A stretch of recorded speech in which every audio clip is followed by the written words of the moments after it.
I'm sitting here with Robert Godillot, and we're having a really good conversation about some of the art that he has been producing. Robert, you said you don't really consider yourself an artist, but look at the stuff you're producing. Can you talk about, I don't really consider myself an artist, and yet I produce these beautiful things? Sure. Yeah, I've never shown art before in a gallery setting, and I've never really sold anything. But I've always sort of made art. I guess during the pandemic, I've had lots of time to focus on doing that, and I found something that I find interesting personally and have fun doing.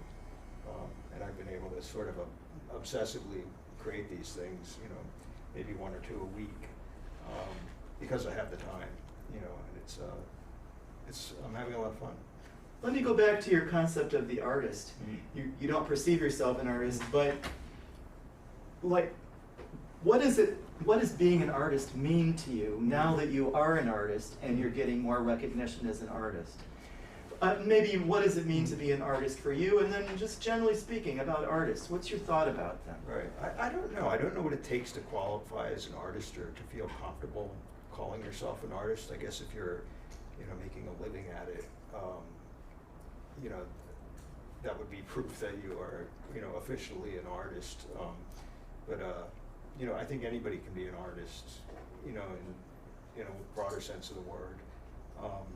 And I guess I am, and have been, but, you know, a working artist is another thing. And I've never thought of myself as that. So it's a change for me. Sounds like you may be feeling more comfortable with the notion of being an artist, and I certainly hope that you feel more comfortable with it because of what we're able to look at right here that you produced. Mm-hmm. We're in this time of pandemic, so one of the things I think that would be interesting for audiences to know is, well, how has the pandemic affected you as an artist? Has it inspired you? Is your art a reaction to it? How can you blend artistry and the pandemic at this time?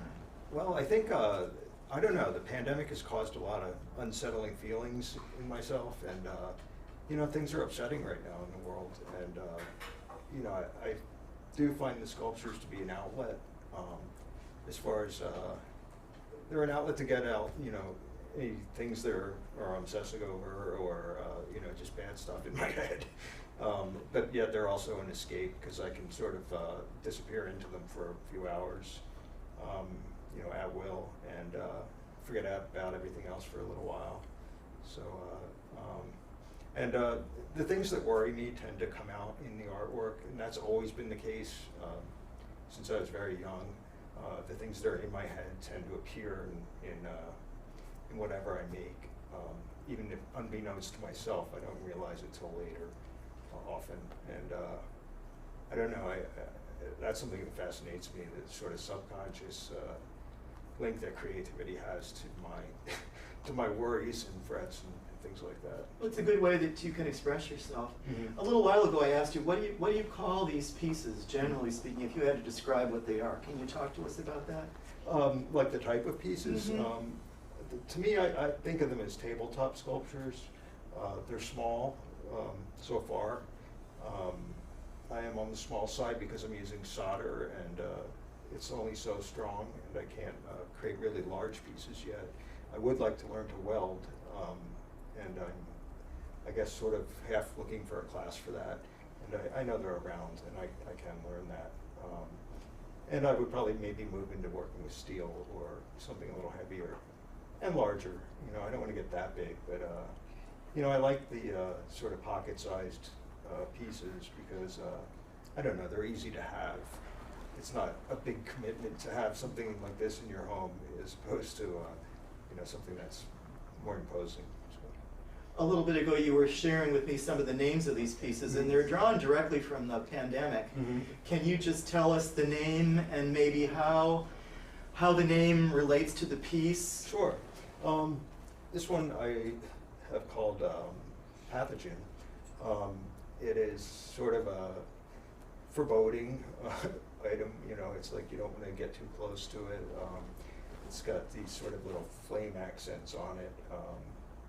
I guess that signifies some kind of danger, but Yeah, it's just like something that is a little bit repulsive. And the other sort of spiky piece also is along those same lines. They communicated kind of the danger that is in the air right now. Right, exactly. And some of the, you know, I guess I think about the science of,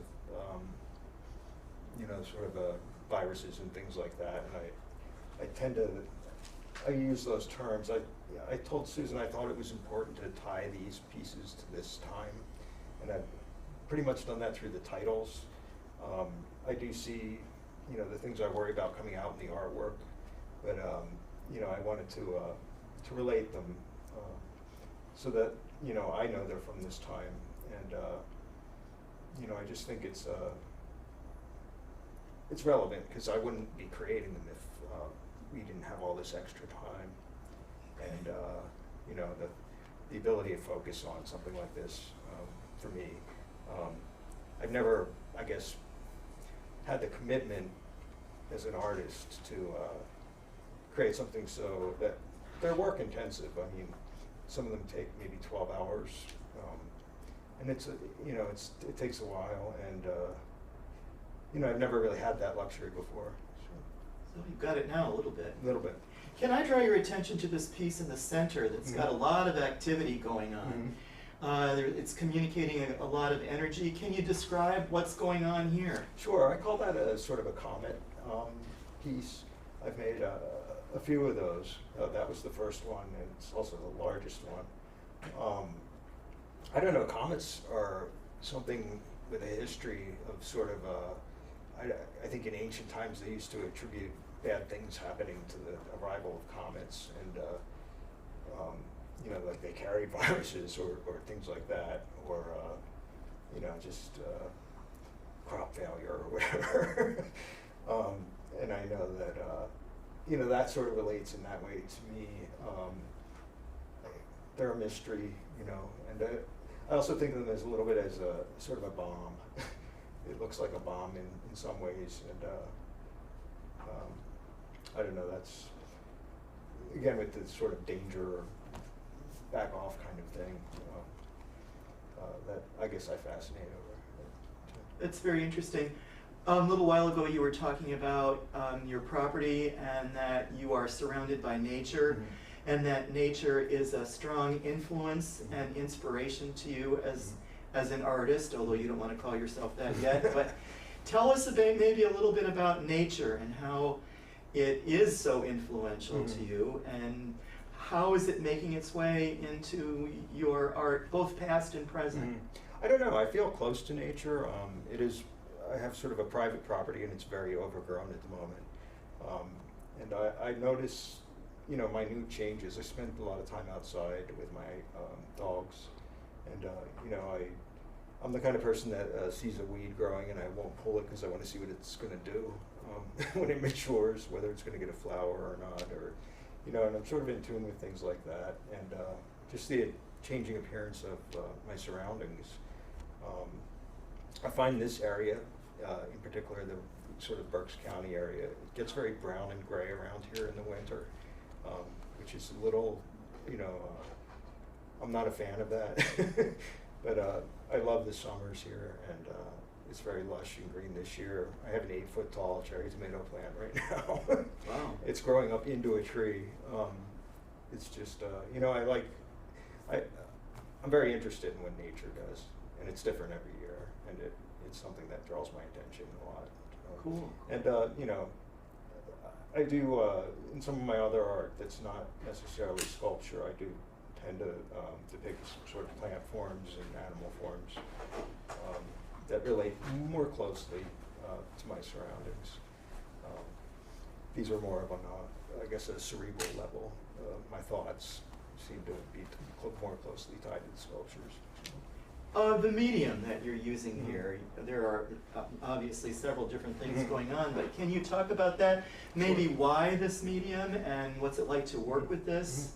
Well, I started with silversmithing. I just, I've been a fan of sort of modernist metal work, like Danish modern and Mexican modern, for quite a long time. I can't afford that stuff, so I thought I'd teach myself silversmithing and maybe make something on my own. And I did that. Silver's a little prohibitively expensive, and I ended up, I was making small jewelry pieces, and I ended up playing with my scraps and making nicer things out of the scraps than the sort of intentional designs I wanted to make. And that sort of led to me sort of going into these random shapes and putting things together in a way that was appealing, or trying to. I had a lot of failures with the silver, and it's expensive. So these materials are much more affordable, and I get them from the same place actually. It's called Rio Grande.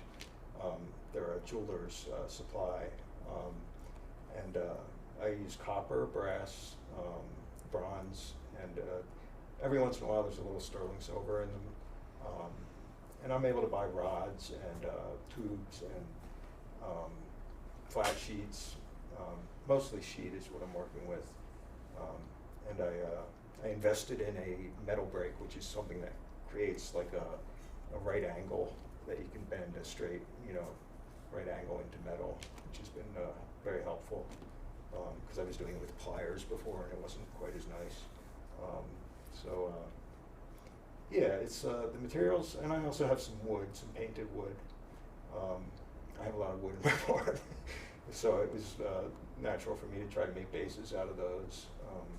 So you use some things that are already in your possession, Yeah. and then you get other things from other places. We don't have lots of time, but you did talk a little while ago about your studio in your house, and I was wondering if maybe our closing remarks with you could be, I'm fascinated with art studios. What goes on in your studio? What is your studio? My studio is a corner of my living room right now.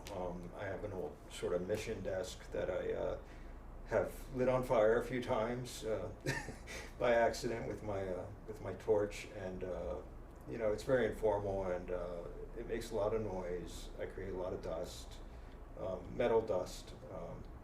I do wear masks, but I know that some of the solders also put off not so great fumes, and I should really have a proper exhaust system. So we had a contractor out to our house today for something else, and I sort of got into a conversation with him about sort of walling off a corner of the barn and enclosing it so I could climate control it, because right now in the summer it gets about 120 degrees in there, it seems like. But if I could make a small room in there and put my equipment there, and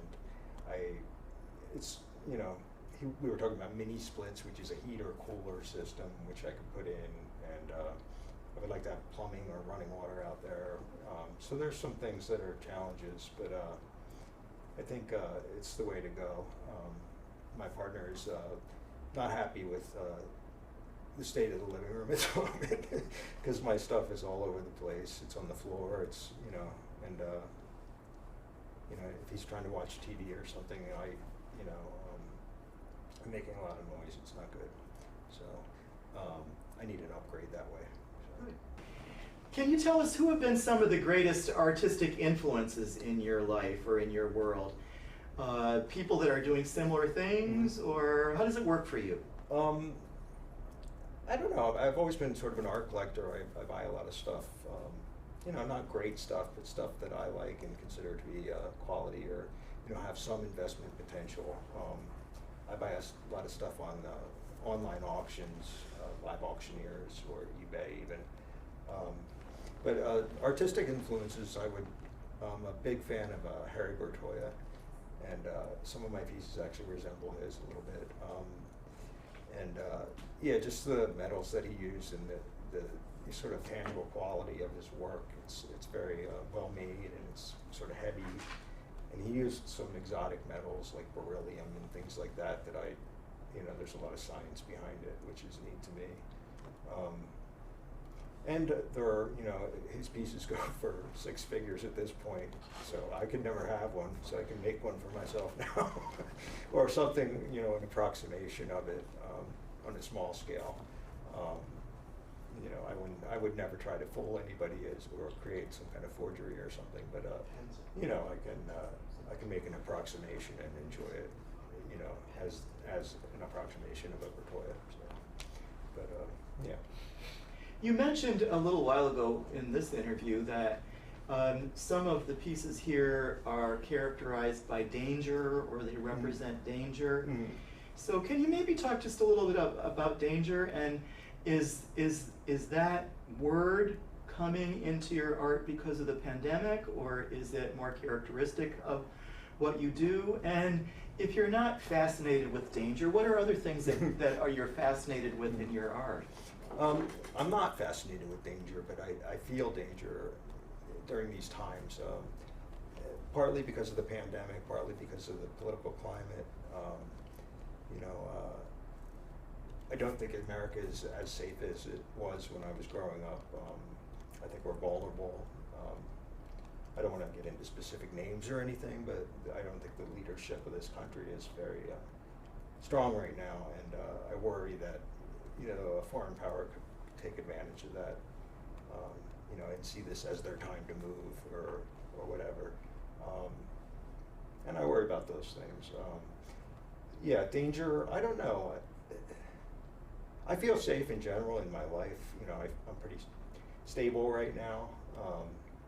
And I don't know. And nature also is a big influence for me, as we were saying. And a lot of emotions, you know. If I'm angry, you know, I can create an angry piece, or you know, if I'm in love or whatever, or happy, I can make that sort of, not necessarily intentionally, but it can show up in my work.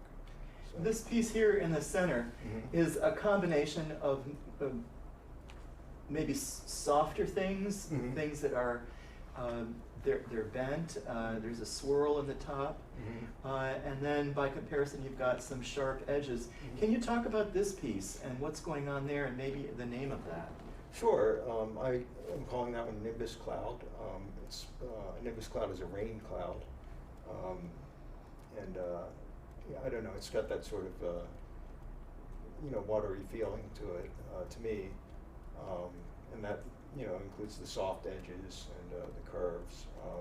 My stuff is usually pretty angular, but you know, when I sit there and I'm trying to think of an idea for a sculpture, it's like, you know, why don't I try something rounded? It's like, because that's different for me. Do you have the sculpture kind of outlined in your mind, or does it develop as you're working with do. it? I do, and I think about the way pieces, if I create pieces out of metal and the way they can fit together, I think of that geometry a lot. My mind wanders sort of, you know, just about how things fit together and what it would look like if I put these three pieces on top of each other, and you know, it just goes through my head. And then I try it physically, you know, just with the pieces, and sometimes even just scraps I have laying around, and they turn into something. So it's fun. On either side of the Comet, you've got two smaller pieces, and they kind of look like a seashell to me. Can you just talk about those and what the inspiration is and what's going on there? And are they meant to be together, or are they able to be separated? They're able to be separated. I've been calling those Receptor 1 and 2. Receptor 1 and 2. Yeah, which sort of relates to the virus thing. Can you tell us how it relates to the virus? Well, I guess it's the human cells have things that the virus comes in and binds to and infects that cell and then spreads. I think that's how it works, but you know, they're sort of like mouths waiting for something, and they're also kind of gross looking in a weird way.